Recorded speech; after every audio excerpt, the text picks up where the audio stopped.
Okay, we're live. Hello, everybody. A very warm good evening to you all. TMYS welcomes you all to the Stories of Forced Migration under TMYS Review, March 2022, in collaboration with Global South Colloquium, University of Victoria. We are calling for submission of essays, poems, and stories of the subthemes armed conflict, pandemic, human trafficking under the main theme of forced migration. To know more about the submission guidelines and the project architecture, please visit www.tellmeyourstory.biz. The topic of today's discussion is sexual slavery, double exploitation of female and minor victims in trafficking. And we are very privileged to have Professor Rekha Pande and Dr. Biswajit Ghosh to share their views and insights on this with us today. So, before we start the session, let me introduce with our esteemed panelists with the audience first. So, Dr. Biswajit Ghosh is a professor of sociology at the University of Burdwan, West Bengal. He was a visiting faculty at Jawaharlal Nehru University, Shivaji University, Tripura University, and Vidyasagar University. He wrote 5 books, 98 articles, and 3 policy documents for UNICEF, Government of West Bengal, and Save the Children. His current area of interest include human trafficking, child marriage, social movements, and development. Our second panelist is Professor Rekha Pande. She is the present director of SED and former head of the Center for Women's Studies and Department of History at the University of Hyderabad. She has been the founding member of 2 centers for women's studies. She has, to her credit, 20 books and more than 150 articles in national and international journals, book chapters, and proceedings. Her work is in the interdisciplinary area of history and women's studies. She has been the editor of she has been the editor of International Feminist Journal of Politics, Routledge Taylor and Francis Group UK. She also edited Foreign Policy Analysis, published by Blackwell USA. Welcome you, both of you, for today's session. Thank you for joining us today. Thank you. And I'm Moumita Pal, a scholar of English literature. I have completed my post-graduation from Bangalore University and also have qualified QC Senate with GRF in June 2020. I have been working with TMYS as project assistant for the last 1 year. So now we can proceed with the session. First, I would like to call upon Professor Rekha Pande to share her views on today's topic. Over to you, ma'am. Okay, I would like to share my screen.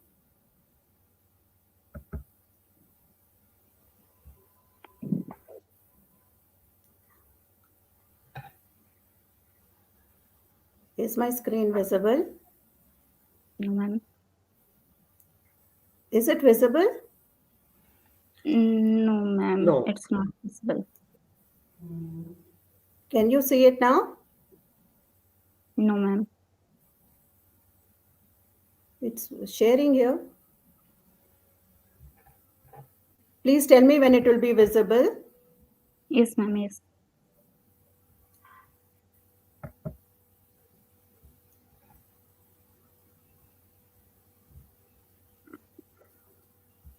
I think, is it not visible? I can see it over here. Yeah, it's not visible. I think you go without the PowerPoint.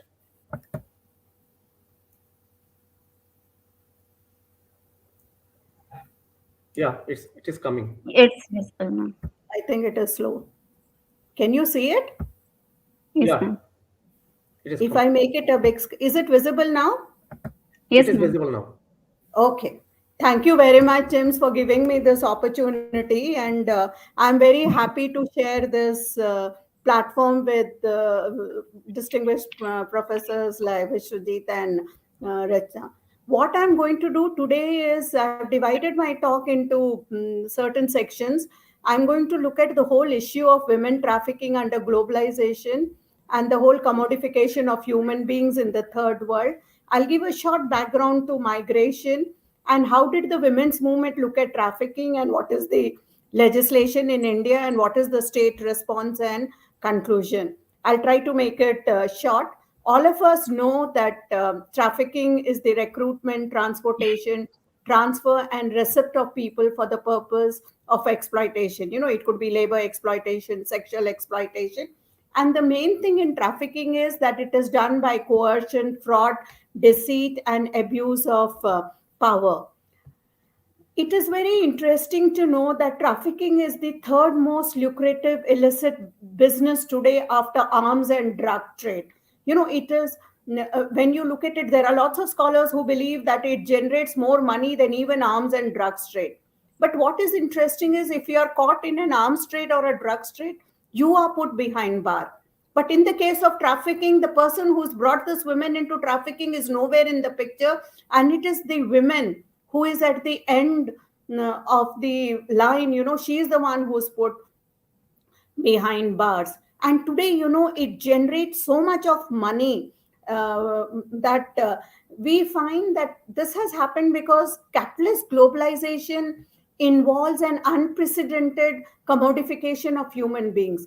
What has happened over the last 3 years, as shown by Barry and others, there has been a rapidly growing sex trade because of the industrialized world, and it has assumed both legal and illegal forms, and it has generated billions of dollar. Now this is something which not only women but even children at the young age have been now brought into this market. And the sex market has been generated through the massive deployment of prostitution in emerging economies. And there has, this has gone side by side with the expansion of the tourist industry. Both trafficking, prostitution, and the tourism industry go side by side. What is interesting is the sex industry today is very diversified, sophisticated, and it's very specialized.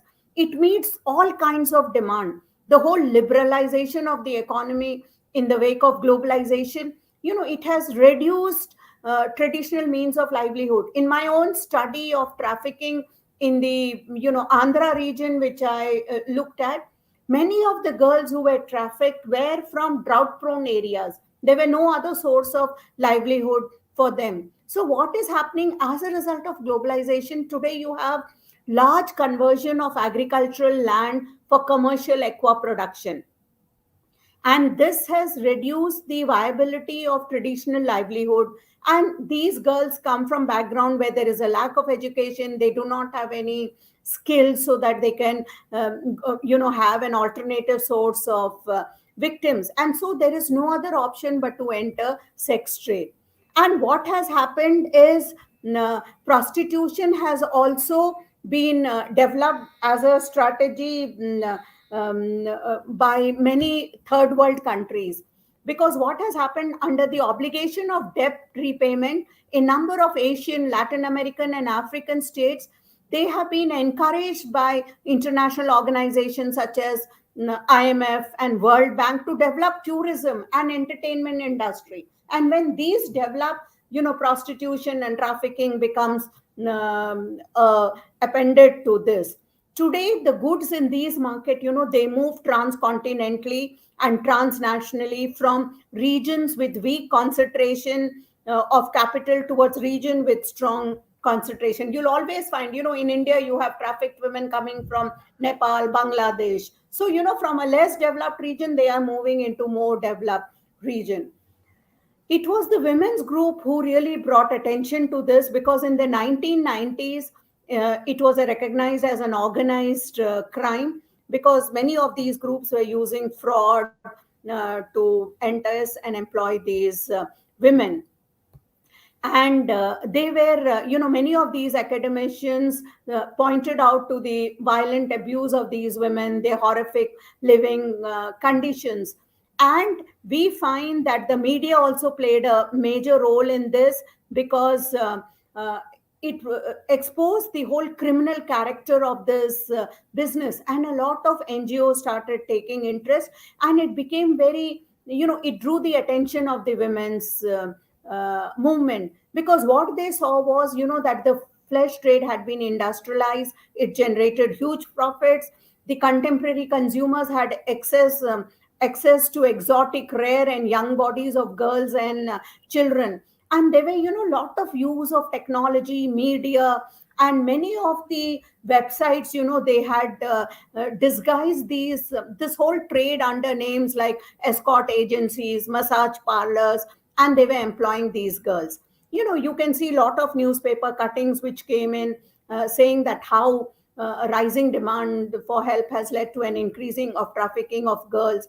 There were lots of, how domestic help placed girls were raped, and they were also involved in trafficking. Now, there is a lot of similarity between trafficking groups and the militant organization, because both are network centered, aided by multiple nodes, and they are connected invisibly through cell phones and sophisticated tools without a center. If you read John Arkila's and David Ronfield's book Network and Networks, which was published by Rand, it talks about saying that how these are working almost like cells, and they are connected through these cell phones and sophisticated communication technology. Therefore, you cannot really break these groups, because there is no one single epicenter. There is not one single center or an epicenter. This holds true for terrorist groups also, this holds true for the trafficking groups also. When you look at the whole historical background of trafficking, we find that, century back also we had the same kind of problem. South Asia was under colonial domination for a long time, and there was, there had always been mass migration, rising economic inequality. And we find that today many of these victims are caught in networks of traffickers, because there has been a increasing marginalization of rural communities in the global economy. And we have to understand that, trade in humans is not substantially different from what it was 100 years ago. In fact, the enforcement regimes are strikingly similar to what was happening before World War II. And we find that the issues faced by policymakers, law enforcement, non-government organization are almost similar, and they have deep historical roots. Trafficking is nothing but a modern day slavery today. And at the advent of 15th century, we find when Europeans were discovering new territories, and the Dutch, Spanish, Portuguese, French, and English were establishing colonies all over, they shipped in towards the mid 1800 almost 9 million Africans from mostly to Latin America. And we find that slavery was something which was developing akin to the spread of colonization. And similarly, you have trafficking. This is my book on trafficking in South Asia, which was published by Kalpas. Now, today, what is interesting, like I've already pointed out, you have more and more girls and young children who are being involved in it. And it occurs at various levels: local, inter-district, interstate, and even cross-border. Some of the truths about trafficking is that there are at least 8 million women and children in prostitution, and 25% of this number are children. In fact, not only is child trafficking increasing today, but the age at which they are being sent into trafficking is also decreasing. And what happens once this young girl gets into trafficking? She becomes powerless, helpless, choiceless. She's debt bound, she's intimidated, threatened, enslaved, raped, exploited. And you destroy that young girl as a person. In my own study, I found that there are 10 people who live off the income of this girl who is trafficked. You have a spotter, recruiter, buyer, seller, transporter, harborer, financial, brothel keeper, pimp, and client. So, there is a huge network. This girl is at the end of this whole pyramid. If you look at the world, you can see the different kinds of trafficking destinations. From all over the world, there is a network of this. In fact, you look at these countries where you have the highest number of trafficking, and India falls in the next tier. These are the routes of traffickers in Southeast Asia. In fact, you have so many routes called the Delhi route, the Bombay route, the Calcutta route, which are these are very well developed paths through which trafficking takes place. And what really helps trafficking is we've always had traditional forms of prostitution in India. In my own work on Devdasis, we've had prostitution which was prevalent, such as Jogins, Mataramas, Domaramas, Basavis in South India. And the Devdasis, where girls were dedicated to temple, they found temple patronage earlier, but after the decline of the temple towards 18th century, many of them went back into prostitution. Here's my book on Devdasis in South India. So, what was the kind of, if you look at the legislation in India, Article 23 clearly says that it prohibits trafficking of human being. And there has been a lot of legislation which has been passed. Many of the Indian children are trafficked under the pretext of adoption. And this is also something where the government is looking into it. India has signed various international human rights instruments which are relevant for trafficking of persons. And these include Convention for the Suppression of Trafficking in Persons and Elimination of all forms of discrimination. A large number of NGOs and civil societies are also involved in combating trafficking. And this is something, which has been actively pursued in India. The government has also been making different efforts. The Ministry of Home Affairs is trying to expand the anti-human trafficking cell. And it has, they have founded Swadhar projects which look into a large number of these victims. Even the Central Bureau of Investigation and the Bureau of Police Research and government agencies, they've organized so many seminars, workshops, awareness programs. And many of the law enforcement people have been trained in this. I myself have been part of many of these training programs. We've organized so many seminars in, earlier Andhra Pradesh and now Telangana, where earlier there was something called raids, and we said, no, these are victims. We need to even change the language. Now, if you look at it, in India, the Indian state response to trafficking can be summed up by 3 R's: raid and rescue, recovery and rehabilitation, and reintegration and repatriation.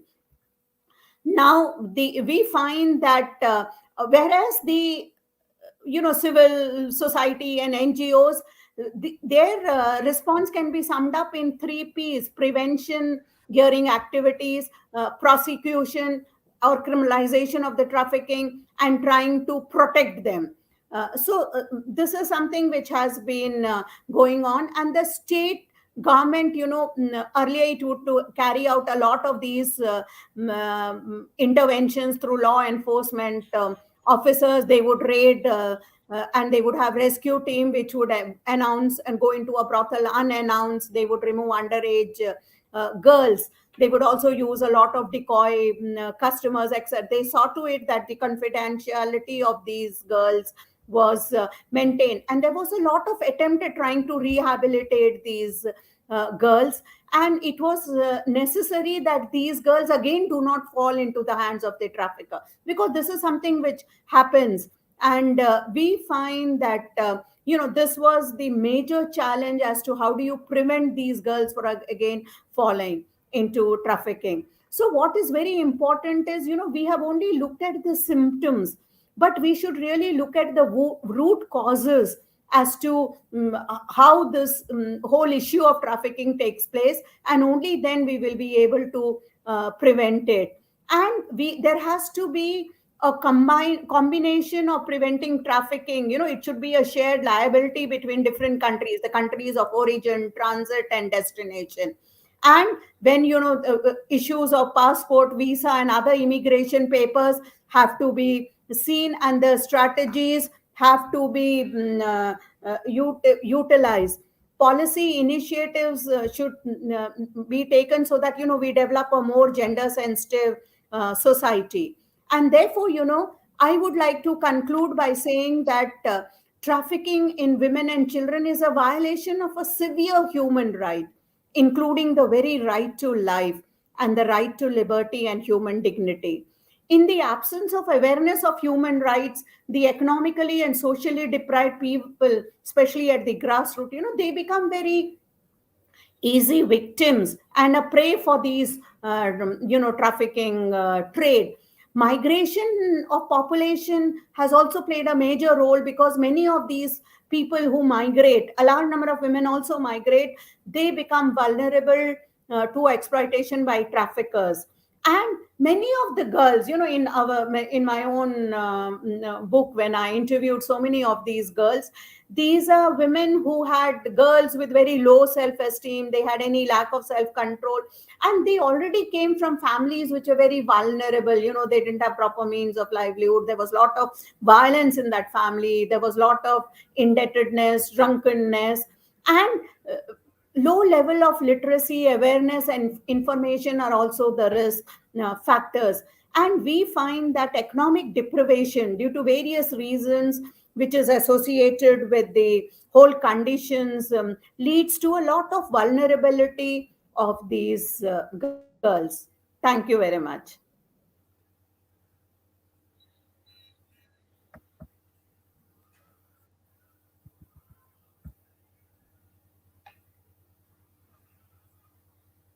You are muted, Moumita.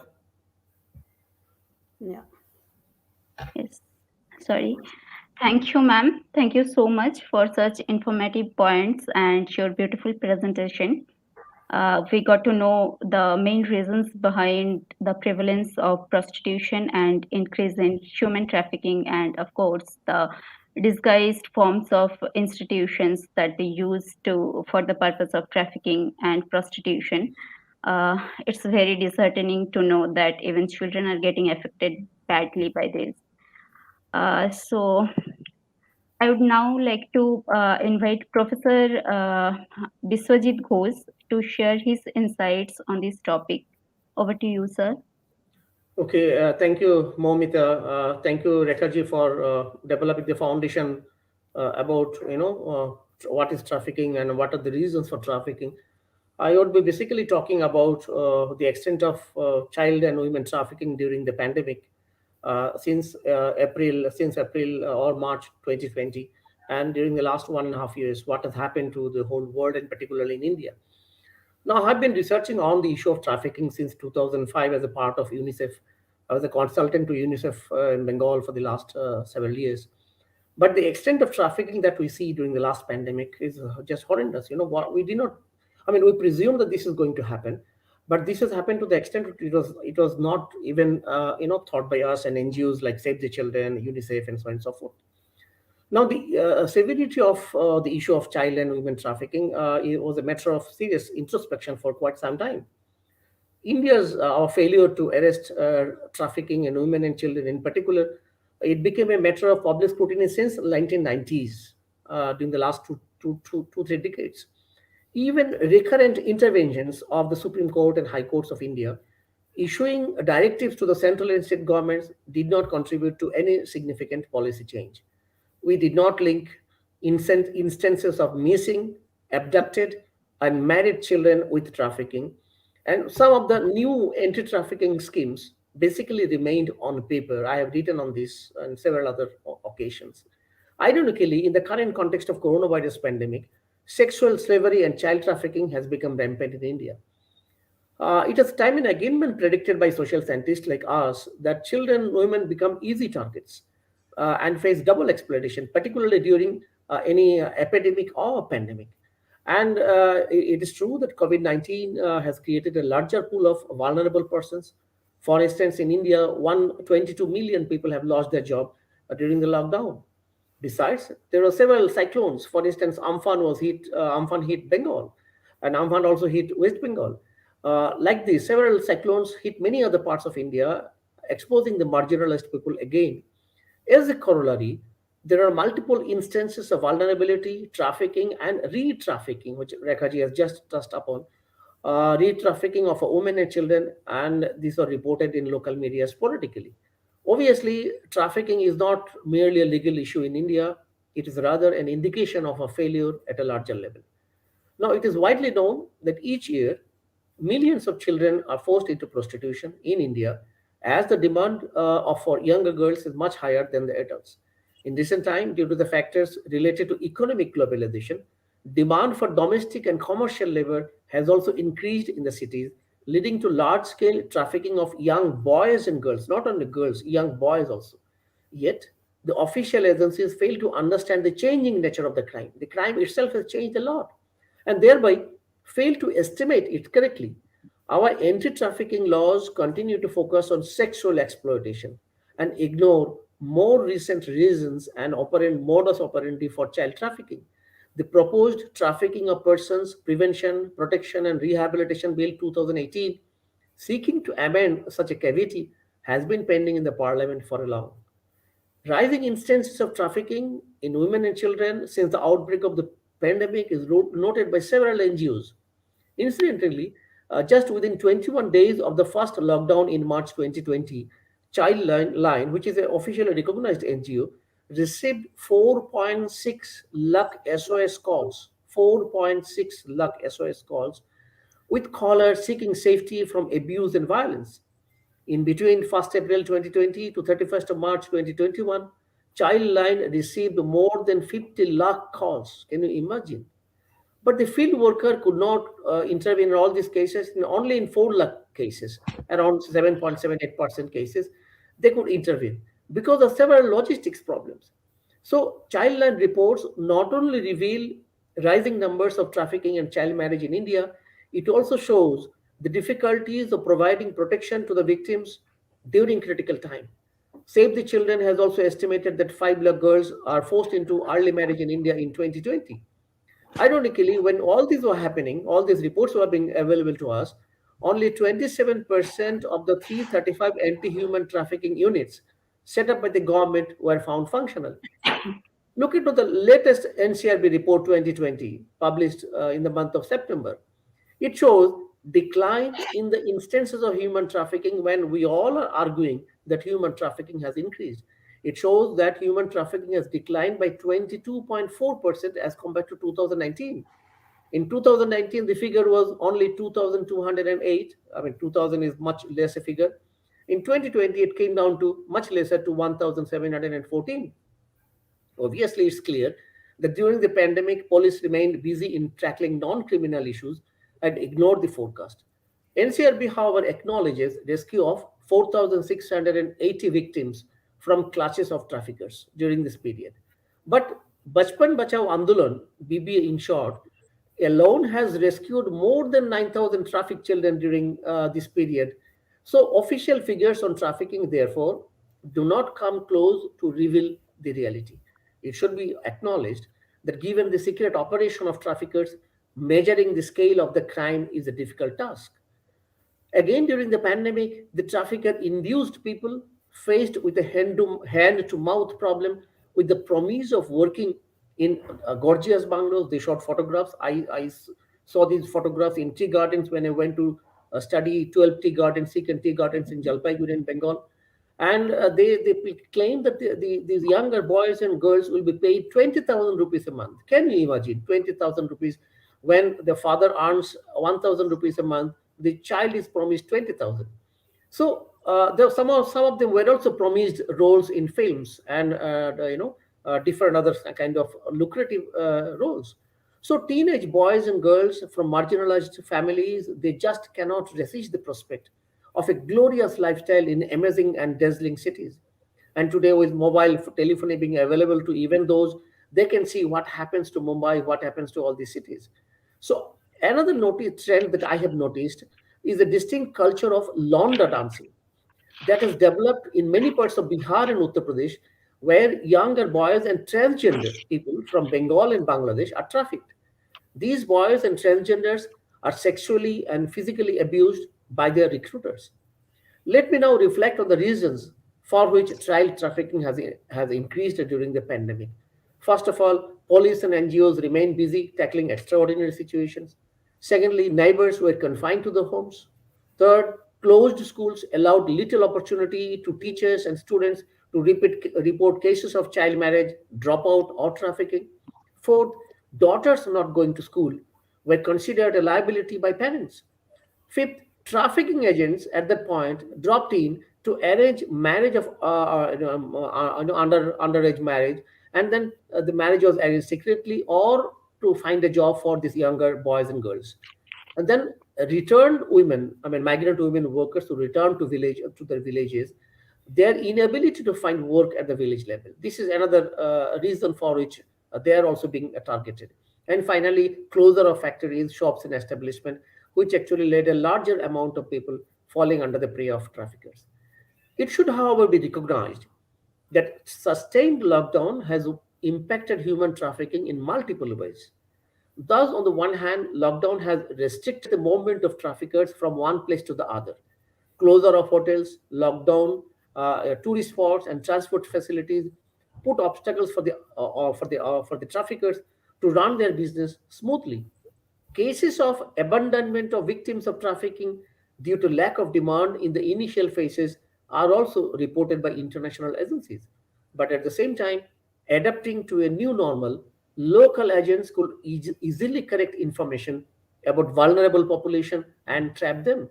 Further, sustained lockdown also led to isolation and confinement of victims and their exploitation by the agents.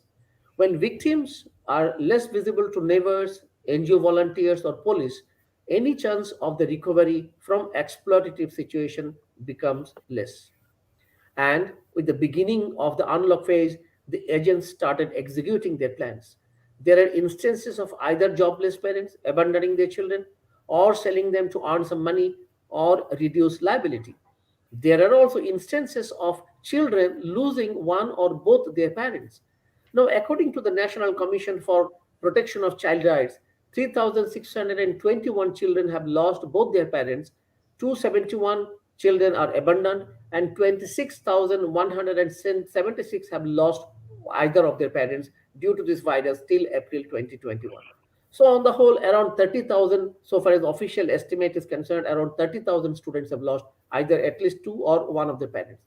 But in a recently study published in the month of July 2021, published in an internationally reputed journal called the Lancet by internationally reputed scholars, it is found that globally 15 lakh children and in India 1.6 lakh children have lost their parents. So this is a huge figure. And interestingly, I'm really happy the government of India has come back with a new scheme to safeguard the interest of this orphan. But there are also investigations being carried out by India Today, this magazine, and they found that many children who lost either or both their parents to COVID-19, they are being sold by individuals and organizations running illegal adoption records. You can imagine when 1.16 lakh children have lost their parents, any of their parents. So obviously, adoption records have gone up, and this is one of the reasons for which sexual slavery has increased. Children have also suffered from trauma when they faced unexpected crises like lack of money to treat parents, job loss of parents, hunger, involuntary displacement. Okay, therefore, in low income countries like India, the new impetus for child trafficking has led to increasing dropout of children from schools and an increase in child labor. For instance, when schools reopened in West Bengal, teachers found that a huge number of the students, more than 50%, have either dropped out or got married, and also some of them also became pregnant during the last 18 months. So, this is something that has happened during the pandemic. Though our national media houses normally do not attach importance to these issues of child marriage or trafficking, but many such news were luckily published in local newspaper. For instance, one such news was published in a local newspaper which says that on 25th of August 2021, Asansol Police, in association with West Bengal Commission for Protection of Child Rights, rescued 28 minor girls from brothel based on a complaint by NGO and Murshidabad. Interestingly, if you count these news items of girls being rescued, they do not match with the figure presented by NCRB about the number of rescued girls, right? So these efforts are of publishing news are praiseworthy, but many of these police officials also claim in this newspaper that they have done it, but they are not seriously being followed up either to punish the real trafficker or to develop an alternative approach to halt the crime. It is true that anti-trafficking schemes remain mostly on paper because of strategic reasons like lack of police personnel to manage multiple tasks and lack of interest of male offenders, which I have seen in a research that schemes are being initiated by the chief minister, but there are hardly women personnel. Only women personnel take interest. They are, for others it is almost a paper like issue, handling a file. So let me conclude, given the time constraint that the organizers have put into. Preventing child trafficking or sexual slavery is arduous, daunting, and it is a continuous task. And obviously, any abnormality, situation like or Amphan cyclone, a situation like COVID, make it more challenging. We, however, do not know the total impact of these miseries because the impact of COVID-19 in the second and third phases of infection are yet not known to us. Probably after 1 year, we will be able to calculate more. But it is almost clear that unless we go beyond the mere reportage of the crime to the police, NCRB reported only 1,700 cases of trafficking, whereas where our estimate is it is almost 1 million a year. So if we do not calculate correctly, we will be far from estimating the threat and double burden of double exploitation of women and children. I need not remind that trafficking is a multidimensional issue, and hence the strategies to curb it must also be multifaceted. There is therefore every need to draw up a comprehensive strategy to fight the crime seriously. Thank you. Thank you, sir. Thank you for your valuable insights on this and the statistic you have given, and especially economy playing a great significant role in this whole scenario. Okay, so now I would like to move on to Professor Ruchira Gupta. So first, let me introduce with her with the audience. Professor Ruchira Gupta is an Emmy-winning journalist, a professor at New York University, and founder of the anti-sex trafficking NGO Apne Aap, that has helped thousands of girls exit systems of prostitution. She has edited two anthologies, River of Flesh and Essential Glorious Steinem Reader. She has been awarded the French Ordre National du Mérite, Clinton Global Citizen Award, and the UN NGO CSW Women of Distinction. We welcome you, ma'am. Thank you for joining us today. So now I would like to invite you to give your insights on today's topic. Thank you, Moumita. And it's wonderful to see Professor Rekha Pande and Professor Biswajit Ghosh on screen. Hello to both of you. Hello. Today, we are here to discuss a very difficult topic, which is the sexual violence and sexual exploitation of young girls in India, and especially what has happened in connection to this sexual violence during the pandemic in terms of human trafficking. I have, as you know, been working on these issues for nearly 2 decades now, since 1996, when I made a documentary called The Selling of Innocence and followed the path of the traffickers from Nepal to the brothels of Bombay. I ended up winning a documentary on this, winning an Emmy for the documentary. But making the documentary changed my life, and I decided to do more about it simply because what I saw was very much like 19th century slavery. There was a smooth supply chain from the villages of Nepal to the brothels of Bombay, and as I soon discovered, from every village in India to every big city in India. There were traffickers who would go into the homes of poor farmers, poor daily wage laborers, and offer a small amount of money for their daughter, who was normally between 9 and 13 years old. And they would then go and sell her to the pimps for as little as 5,000 rupees, 10,000 rupees. And the girl would then be locked up in small brothels for the next 5 or 10 years, brought out for customers for 100 rupees, 200 rupees per rape. I was outraged as a woman, as an Indian citizen, as somebody who thought that modern India would not have something like this. And I was also puzzled by the scale of the problem, and I felt that something needed to be done about it. So I began by, of course, making a documentary, but today, 2 decades later, I'm working actively to change laws and policies on human trafficking because I notice it has become a global phenomena. So I went and testified to the US Senate for the passage of the first US anti trafficking law because even in the United States, the average girl of a little girl being trafficked into sexual exploitation, into prostitution, is between 9 and 13. Similarly, in Europe, Africa, all the continents of our world. And two reasons drive this industry, the sex industry, as I call it. One is, of course, the inequality of poverty, where some people are richer than others, but also the inequality of gender, where men have more disposable income and actually want to buy girls to dominate. It's not just about sex, but it's also about domination associated with sex. So that is, on one hand, that kind of inequality which multiple and thousands and millions of women and girls suffer from on a daily basis. On the other side is the growing demand. I would say that demand is also a root cause for sex trafficking and human trafficking. In terms of child labor, of course, it is demand for cheap labor. In terms of prostitution, it is demand for very young girls to be raped. There are sex buyers who drive this industry, who go to the brothels, who go online, and they ask for girls who are voluptuous, virgins, very young, fair skin, and the traffickers know there is a profit in it and they know where to go look for these girls.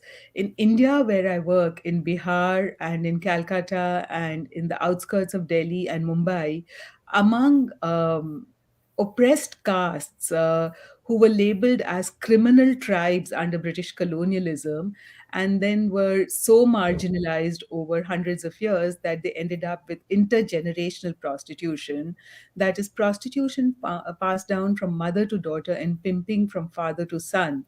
And I have noticed that this demand is particularly easy to feed because the traffickers simply go there and they know these communities have normalized and internalized this shame and guilt and also the fear of upper caste attacks if they say no to what is considered their fate and destiny.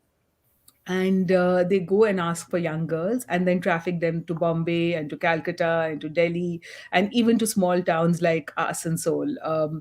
So I work there, and what I have noticed is that at one point, we had begun to make a dent in this constant trend of increasing prostitution and sex trafficking of young girls.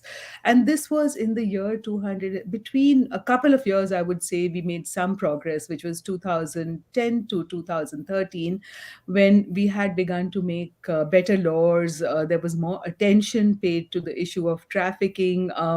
There was overall a growing atmosphere of more gender sensitive laws. The National Commission for Women was more active.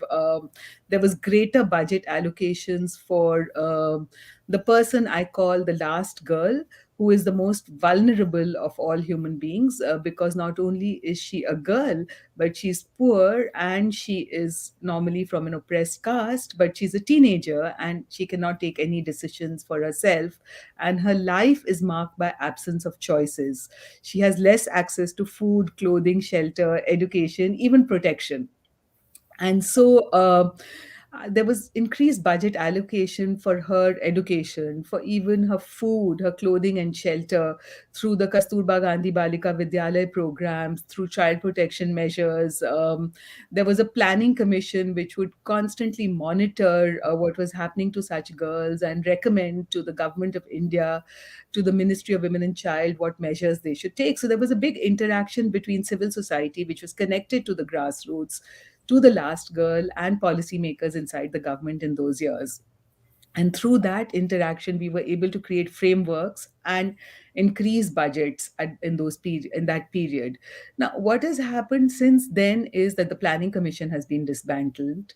Budgets for women and children have steadily been cut, which has impacted in a devastating way for the last girl.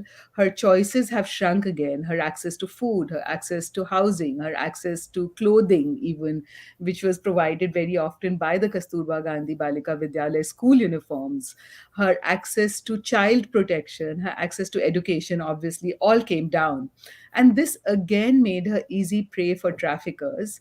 And so, what has happened is that the demand on one hand has grown as well, because there is a whole cult of masculinity which has been growing in India for the last 10 years or so, a kind of vigilantism, a machoism, that to be a man, you have to be violent, you have to control women.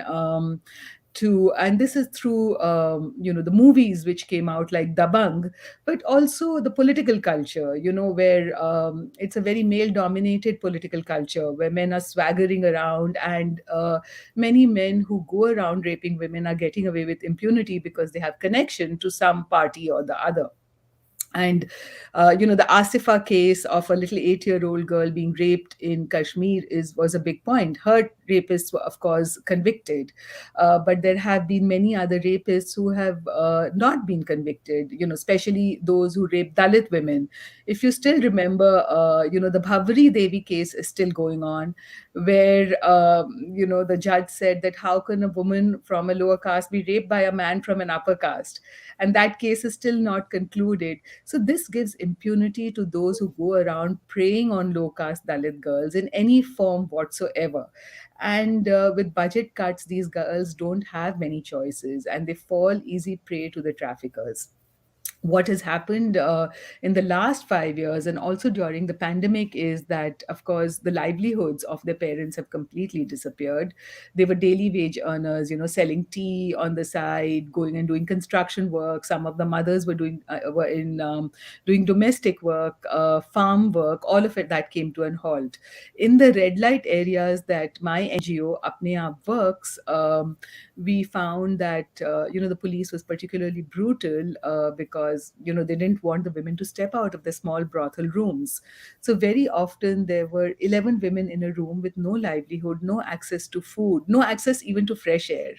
And the children were sent back from school. Even the children that Apne Aap was sponsoring in boarding schools were sent back. So, what this meant was that 11 people in a room with no window and no food. And some others threatened to commit suicide. Some sold their last gold chain. Some began to live on the benches outside their homes. And you saw, everyone watched on television the huge migration of daily wage earners back to their homes. In this toxic mix and in this desperate mix of what was happening to women and girls, you might remember that there was one domestic worker, a young woman from Bihar, who was on her way back from Bombay to her hometown in Katihar with her little child who was 4 or 5 years old. And the trains were cancelled. Finally, she managed to get into a special train for laborers, which had no food, no water. She died of dehydration along the way. The train took a long time because it kept making stops along the way to pick up other daily wage laborers going home who were evicted and had no food and housing during the pandemic. And suddenly we saw an image of her lying on a platform in Muzaffarpur in Bihar with her little girl tugging at her sari, not knowing that the mother was dead. And these are the very girls that the traffickers have preyed on. The traffickers never stopped working during the pandemic. So they would actually go to such places and say that, everything has gone online now. Why don't you offer your daughter She's back from school, you have no food, offer your daughter for us to make online sex videos. She's not physically participating in anything. She can go back to school, and for now, you'll get some food. So many girls were recruited for online porn. And as you know, also, every time there was a festival in India, everyone forgot the lockdown rules, and there was also a surge of customers in the red light areas for these girls. So actually, besides parents losing their livelihoods, children became more vulnerable to the lure of traffickers during this time. And the shelters, the services for women and children, especially vulnerable women and children, came to a halt during the lockdown. There were shelters where there were food riots because they had no food. And this was right in the heart of Delhi. Forget what was happening in rural parts of India like Bihar. The child lines were not working properly because they could not be manned. The police was simply not responding to calls from red light areas if people needed help. And on top of that, food vanished. And every time the government said, oh, we have food for everybody, definitely it did not reach those who lived in the red light areas. They had to walk somewhere or take a bus somewhere to get the food that the government was providing. And they were not allowed to leave the red light area, that they would spread COVID. So, between the discrimination and the lack of access, the loss of livelihood, and the complete collapse of services for women and children, trafficking of girls has gone up for prostitution. And, in the past, the last CBI official figure we had from the government of India was that 3 million women and children are in prostitution right now. And this was an NHRC figure, which was taken from the CBI. And this was in 2013. Since then, we've had no new figures about how many people are trafficked. And obviously, we know from the work we do on the ground that the numbers have gone up, and the ages have come down. The average age of prostitution in the past was between 9 and 13. And I would think that now it's between 9 and 10, because customers want what they call naya mal, fresh meat, younger and younger girls. At the same time, what has happened is that there has become a pipeline from child labor to prostitution. So, the government has amended the child labor law a few years ago in 2015, and in which basically through exceptional clauses on page 80 and 67, they legalized parts of child labor, saying that it is all right for children to work if they work with their parents or they work after school. This basically took away the protections from women and children to stand up to the contractors and increase child labor multifold, because how is a child supposed to come back from school and work? How is a child supposed to what 80% of the child labor in India is anyway along with parents, because they work with their parents on the farms or the construction sites. So with change in policy, things changed. And now the government has proposed a new law on sex trafficking, which will have devastating consequences on children in India. That law basically does not define trafficking, does not punish the sex buyers, and also it leaves out the word sexual exploitation altogether from the law. So what will really happen is that by through the passage of the law, they will change the definition of sex trafficking and human trafficking, and that by changing the definition, they will leave millions of girls out of the data.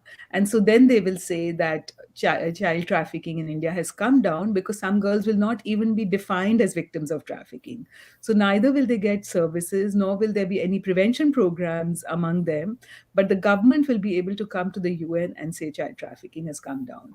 So it is a very, very dangerous trend that we are in the middle of. And if we don't watch out, India's children will be in more and more danger in the coming years.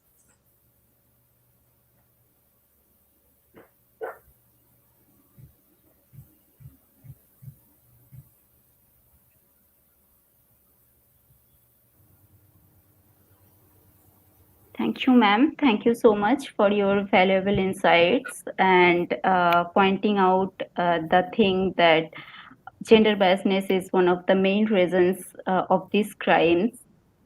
So now we'll move on to the question and answer session.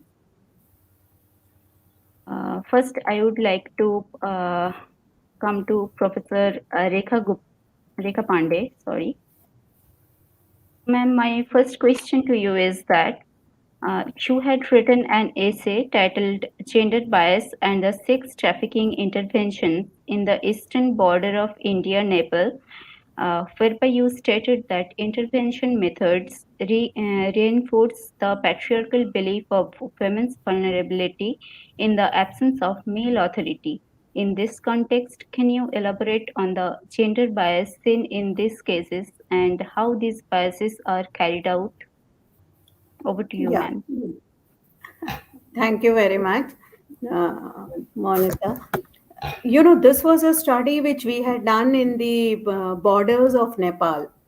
And many of these girls, they come across, they come to the Indian side to for a livelihood. They work and they go back. Many of them are traveling in rickshaws, and they. But the people at the border, because of all these trafficking interventions, many of my research scholars were there. They were observing. They observed these girls for a long period, and what they found was that if the girl is accompanied by a male, then the check post and all the security people, they are allowing them. And if when these girls are alone and they want to come, because they always suspect that these are girls who are being trafficked or something, and they are much more harsh on them. So in that context, we had made this statement that it is still very much governed by patriarchy. If you have a man accompanying you, then you do not bother. They just allow them, whether they are the man who's accompanying them can also be a trafficker, which was happening in many cases. But they never questioned that. Just having a man with you, you are easily allowed to cross the border. But if this girl is going alone and she's going there for work, and obviously she goes there and comes back in the evening, they are not allowing. So in that context, we had made that remark. Okay, ma'am. Thank you, ma'am. Thank you so much. So my next question to you is that in the chapter titled Human Security, Globalization and Trafficking of the Women and Children in South Asia, you have said lack of governance capabilities in border control and ineffective border management has emerged as a major irritant in India Bangladesh relations because of concerns about smuggling, illegal immigration, and insurgency and trafficking in women and children. Could you elaborate on these lacks or gaps in border management that you have hinted at? Yeah, the same thing we observed, if you look at the Bangladesh border, where, these girls are being, they are coming for employment or other thing. But the way they are questioned, see, as it is, these girls are very vulnerable, these women are very vulnerable. But what happens, for the traffic people, for the border security people, trafficking is not an issue. They are more worried about, whether they are entering legally, whether they have proper papers or not. And this whole aspect of trafficking gets lost in this question of legality of the whole process. They focus more on the legality, whether your papers are, see, many of these girls don't even have proper papers and all that. So like Ruchira really pointed out that it is such a complex issue, it is such a delicate issue. There are so many layers and layers which take place. And here, like I gave you an example of Nepal, where you had these border security forces, which the man accompanying you can be a trafficker, but they allow them very easily. But when a girl is going alone, they question them. Similarly, in the Bangladesh border, when many of these girls are crossing or women are crossing, they don't look upon them as traffic victims. They are more worried about whether their papers are legal or not. So under this whole immigration process, this whole issue of trafficking gets swept under the carpet. Yes, ma'am. Thank you, ma'am. So coming to Professor Biswajit Ghosh. Sir, though you have already touched upon this topic, in your case study titled Trafficking in Women and Children in West Bengal, you had mentioned that statistics do not reflect the actual magnitude of the problem of several reasons. Can you Yes. throw some light on these reasons and how the official of statistics do not always match the ground reality? You can elaborate a little bit. Yeah, I was just telling that NCRB in 2019 and 20, they have been telling that around 2,000 children are trafficked every year. No, no, on an average, 2,000 children. But look into the figure given by Childline, another official agency. In 2019, Childline found 17,000 children were trafficked. So, NCRB does not even consider the figure collected enumerated by Childline. Similarly, NCRB says that around 80,000 children were either missing or kidnapped in 2020. Now, so far as NCRB's figures are concerned, one in every three children, they remain, not being traced for several years. So one can logistically say that one in every three children missing or kidnapped, they are really trafficked. So if you calculate this, the figure would go up. Again, if you take the child marriage sort of issue, officially registered cases in India in 2020 is only 785 cases, right? But from the research that we did, I know that more than a sort of millions of Save the Children has said that 5 lakh girls are married in 2020. So on the whole, there is a mismatch between the volume of trafficking and whatever is being said. My estimate is 1 million uh, girls and women are trafficked every year, 1 million a year, and the reportage is less because of certain other reasons, because probably before election, for political pressure, the police officers normally do not want to report cases. I remember a case where in a study by the government of West Bengal, I was asked to find out the field reality when I reported that in the villages that are being marked by the government of, I mean, the survey, uh, nearly 80% of the marriages are early marriages. Then the welfare secretary told me that he would lose his job if he reports that 80% of the marriages are early marriages. So then I had to go back to the census figure and say that it is close to 37%, which is acceptable to the government. So many a time these figures are not real figures, are not acceptable to the policymakers, to the administrators, to the politicians, and therefore the figures are intentionally kept low. Okay, sir. Thank you. Thank you so much for your informative answer. My next question to you is that with the rise of digital age, with an increase in mobile phones, internet, social networking, what has the influence of new technology on trafficking of women and children? Are the current legislation at pace with these changes? Yeah, Ruchira ji was correctly just a few minutes back. She was talking about digital media. Internet and social media, they're used because during the pandemic, middle class children, they relied so much on the online sources, and through this, they have become easy target of online sexual predators, like doing online porn, right? This has really happened. Now, United Nations, Office on Drug and Crime, they carried out a survey of major stakeholders, and major stakeholders say that 37%, the recruitment has moved online. The recruitment has moved online. Take for instance the girl, 17-year-old girl from Basuldang of Diamond Harbor. She became a friend, developed a friend with a boy from Uttar Pradesh through Facebook, and suddenly she disappeared in March 2021. And the police had a time to catch hold of where she has gone. Finally, with the phone number being recovered from her friends, and when the boy opened his phone, he was tracked at a locality called Bagpat near UP Haryana border, and finally the girl could be rescued. So this luring through Facebook, through online media, through all this platform has really happened. And interestingly, the traffic proposed bill does not really talk about all this. Ruchira has correctly said that it rather raises several other issues which which should be should have been tackled in a different other way. It says that it prohibits publication and distribution of any material which may lead to trafficking. It just says so. This is the line being inserted in the new proposed act, that it would prohibit and it would punish anybody which would publish and distribute any material which may lead to trafficking. I don't think traffickers are so foolish that they would do like this, that they would keep any track of doing, like that. And if somebody does it through Facebook, development of friendship and so on and so forth, how can the law prevent you from doing so? So there are obstacles from doing it, but the new technology has actually made penetration into rural area. These are being used often to trap young girls and boys. And incidentally, I've been, as I told you, not only girls, boys from tea gardens. I've seen boys from tea garden. They're taken from Nepal to Sikkim to work in road, and the way they're exploited. And they're also physical, sexually abused. Boys are also sexually, transgender are also sexually abused.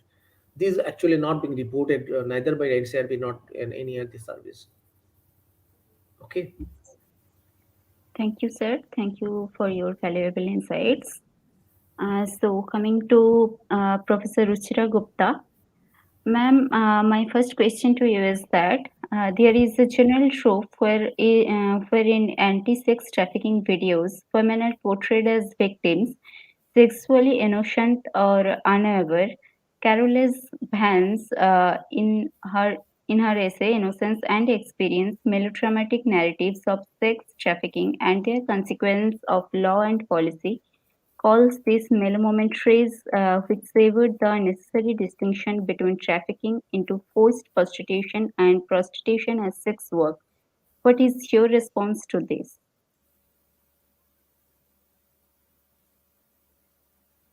Ma'am, you are muted.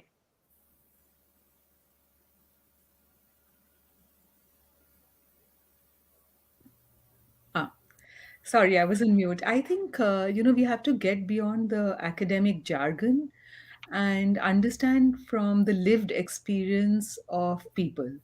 So, what we have to really see is that what is going on in the life of the 13-year-old in a brothel in Sonagachi, GB Road, or Delhi, or Hyderabad, or Patna.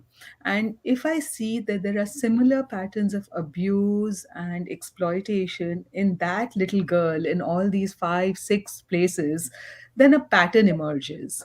And it's neither melodramatic nor is it exaggerated to see and notice the pain, the tears, and the suffering, and the mental and physical health consequences that that girl has to go through because of repeated body invasion.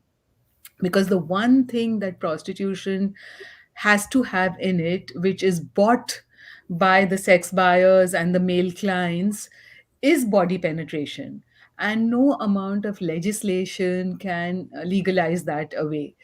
You can put in CCTV cameras, you can provide a shower in the brothel, you can have clean bed sheets, you can have a bouncer and a button to press on a button. I'm talking about like great scenarios in, countries with a lot of money.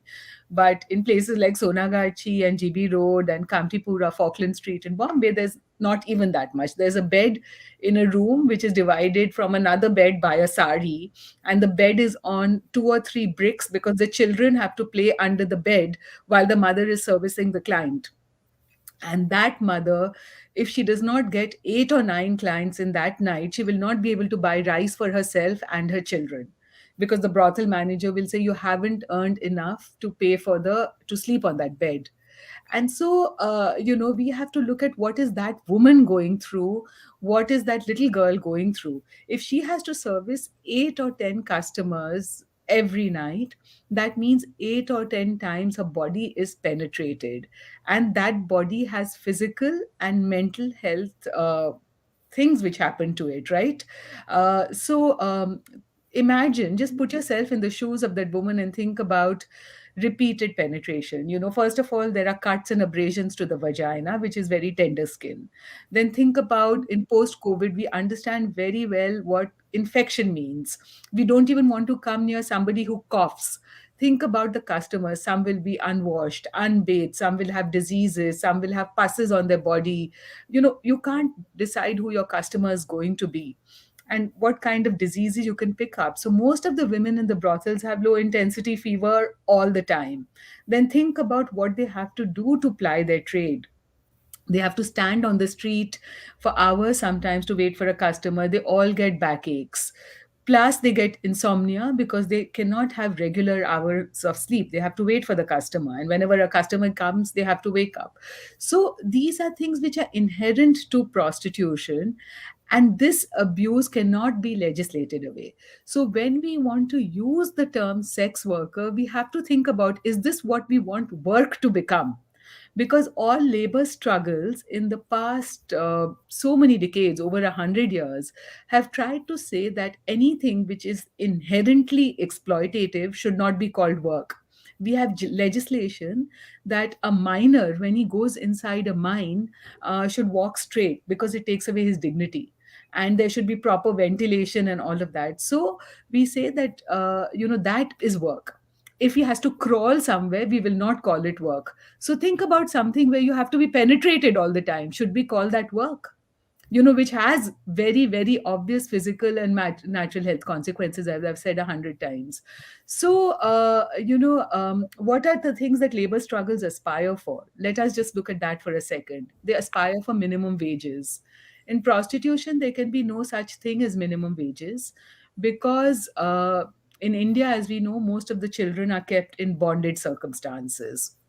Even when they age up and they cross 18, and the brothel manager says, okay, now you can keep half of what you earn, their earning capacity comes down because the customers want naya mal, fresh meat. They don't want diseased looking women who are haggard, dependent on drugs and alcohol. They want someone who looks fresh and young. So they can't even earn anything. So there is literally no minimum wage in prostitution. Then the second thing that labor struggles aspire for is working conditions. And we know what an average brothel looks like in India. A wooden bed on some bricks, iron bars on the window, divided by saris from another wooden bed. And hardly any access to fresh air and ventilation, forget everything else. And I've already described the inherent violence through body penetration, because ultimately you have to be alone with the client.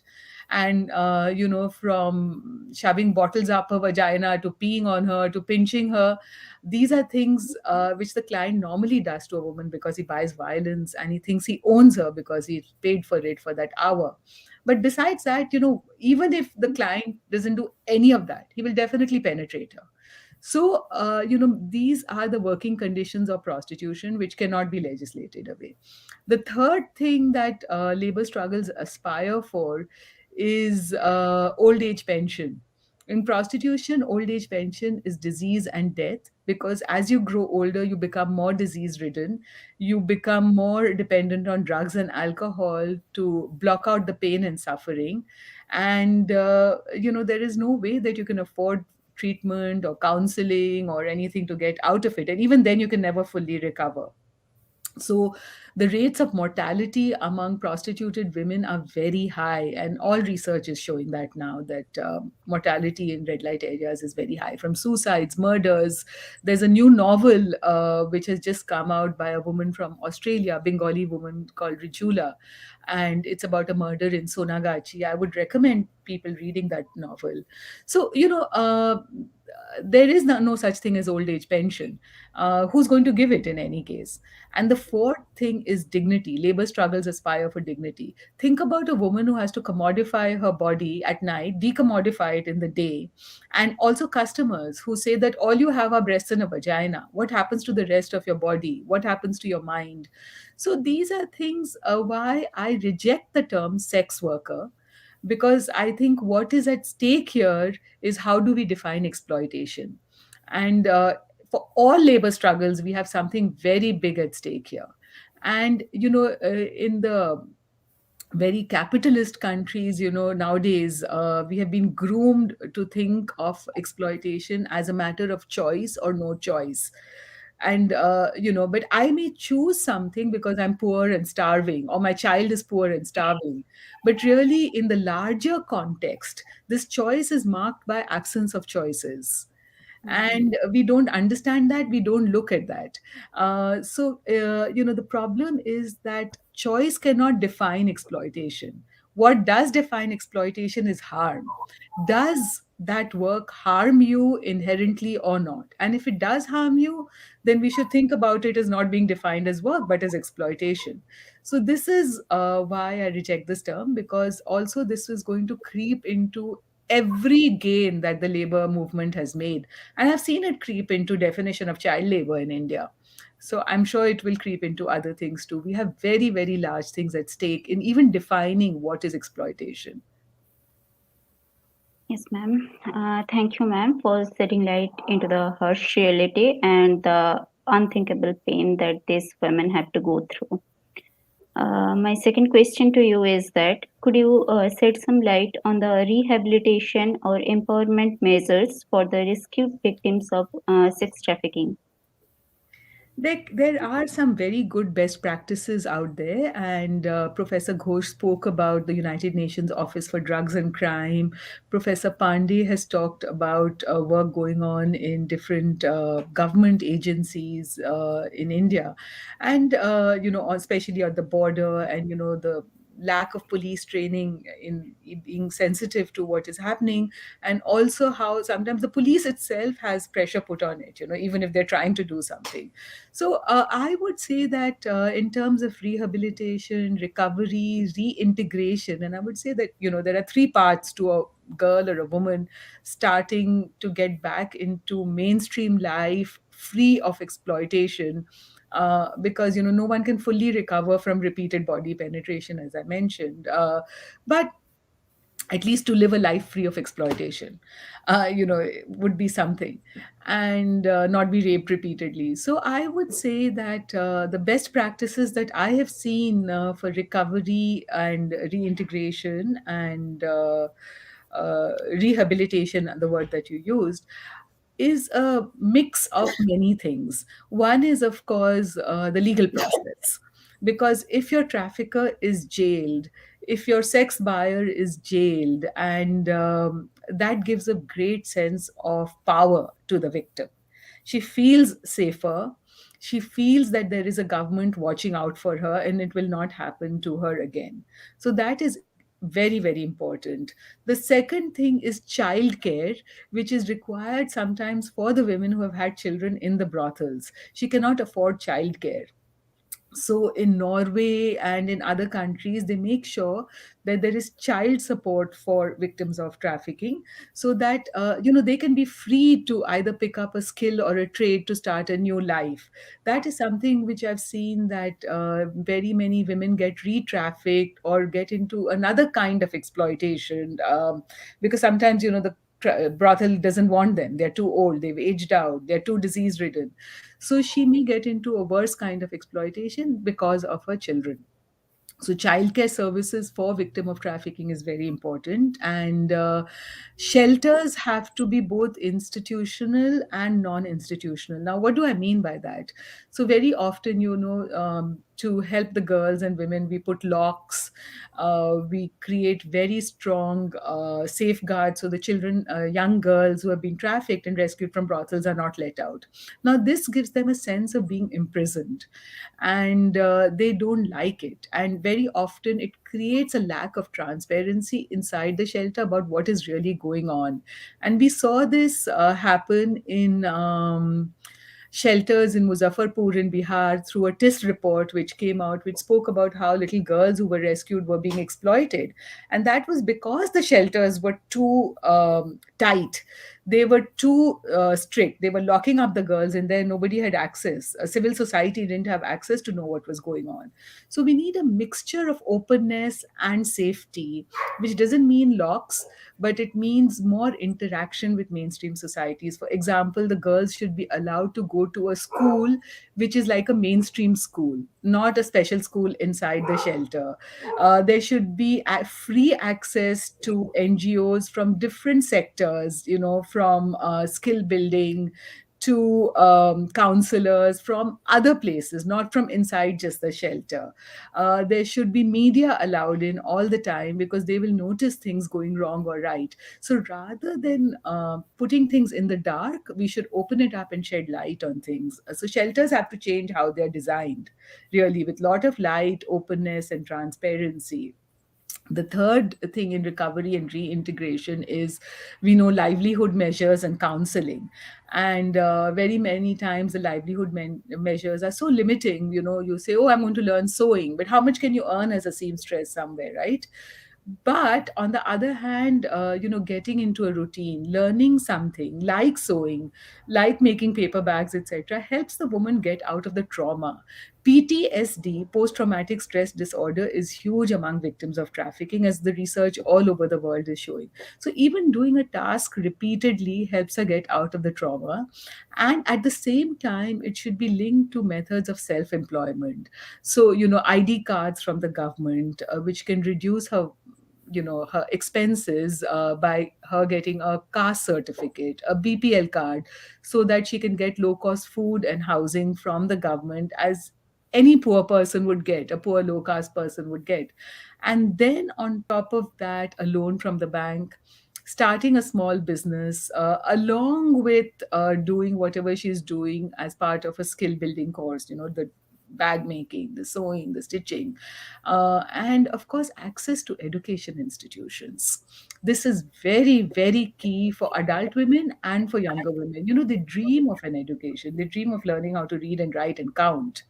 And I have my NGO Apne Aap has educated more than 1,000 children of prostituted women through school and college, and they found jobs as Domino's pizza parlor managers, gas station attendants, security guards, animation artists, teachers, doctors, and they have pulled their mothers out of the red light area, and they are living lives of dignity.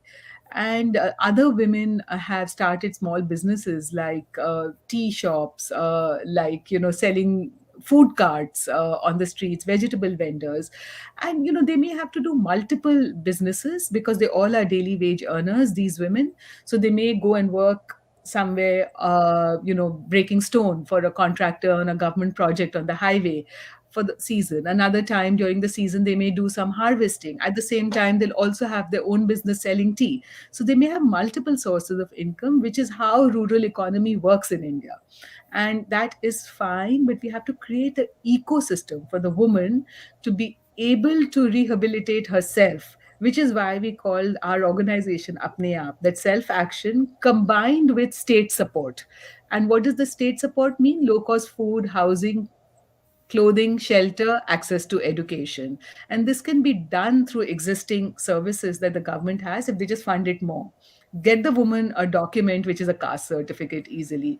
Get the woman a BPL card so she has a ration card to go and get low cost food, and she will survive. She doesn't have to be infantilized. She's lived in a brothel.